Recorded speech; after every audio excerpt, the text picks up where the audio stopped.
Bapak Ibu, saya akan menyampaikan kebenaran firman Tuhan yang saya beri judul menjadi saksi Kristus. Ini adalah tujuan utama dari apa yang disampaikan oleh Pak Adianto tadi.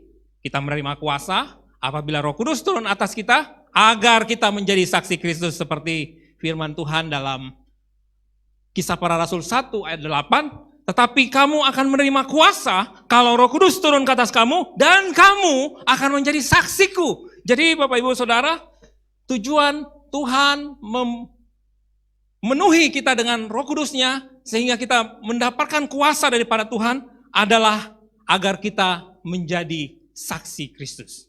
Nah, Saudara, dari ayat 8 ini kita melihat dua hal penting dalam hal pemberitaan Injil atau pemberitaan misi keselamatan.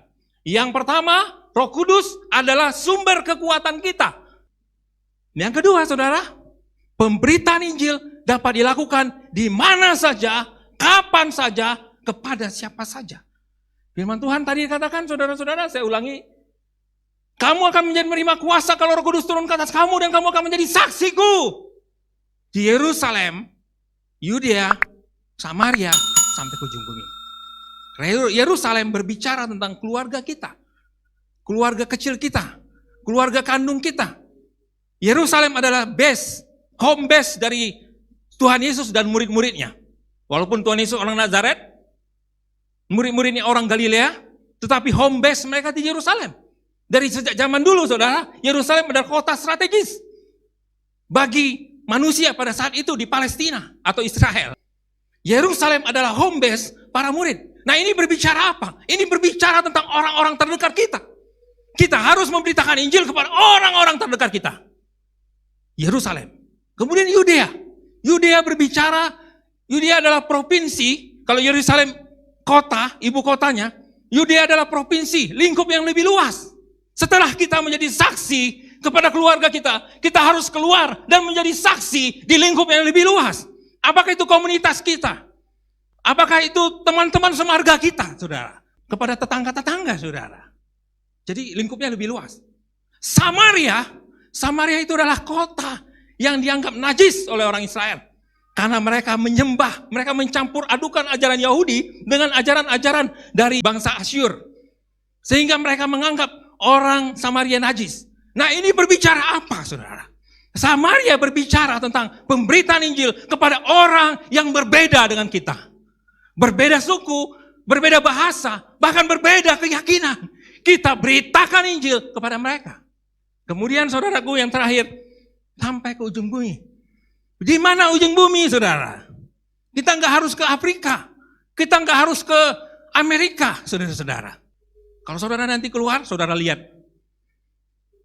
Lihat jauh ke depan, di mana ujung bumi, saudara?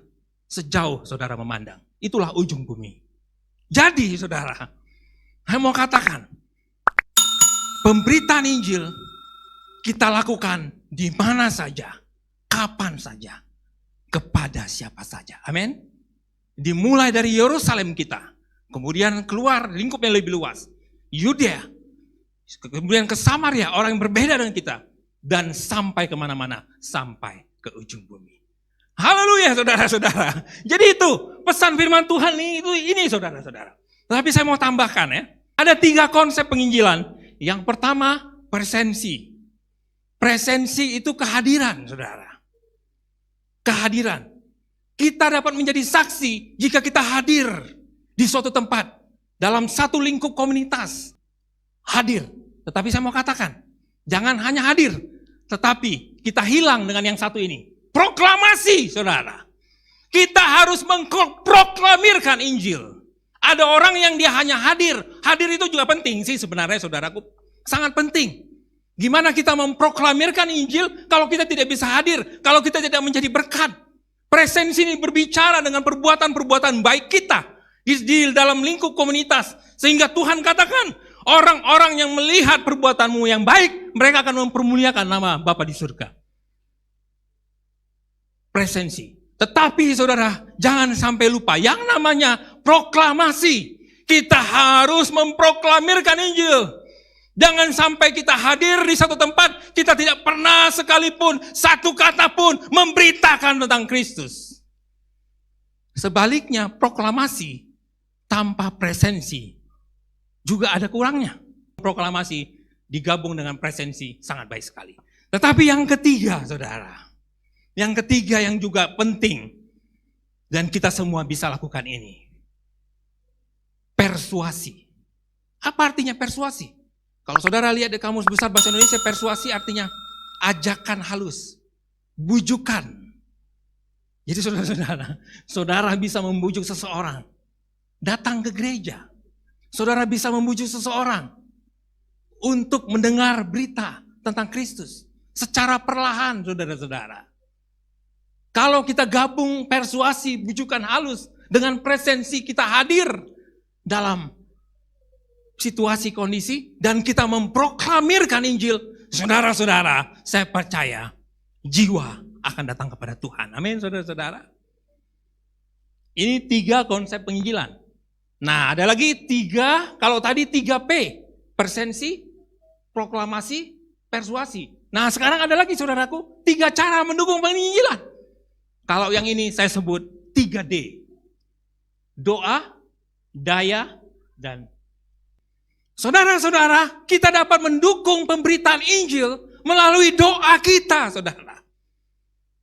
Kalau misalnya ada ibu-ibu, aduh Pak, saya nggak pandai bicara, dan saya nggak punya uang, saya hanya bisa berdoa. Puji Tuhan, kalau ada yang berdoa, maka akan ada kuasa yang bekerja. Kalau berhenti berdoa gereja itu, kuasa itu juga berhenti. Doa penting. Daya penting, saudara-saudara. Setiap kami yang melayani Tuhan ini termasuk daya. Ya, kita pergi untuk memberitakan Injil, itu daya, tenaga, dan yang terakhir dana. Aduh Pak, saya saya jarang berdoa, orang sibuk. Saya juga nggak punya kemampuan untuk beritakan Injil, tapi saya mau support dengan dana. Kalau ada proyek misi misalnya saudara, jangan ragu-ragu saudara, jangan pelit untuk beritakan Injil. Kita kembali dari yang pertama, misi adalah hati Allah. Jikalau kita mendukung, mensupport misi itu saudara-saudara, maka hati Allah akan menyatu dengan hati kita. Amin. Jika kita ingin bersatu dengan hati Allah, mari kita dukung. Dengan doakah, dengan dayakah, atau dengan dana. Tetapi intinya saudara-saudaraku, marilah kita menjadi saksi Kristus. Amin.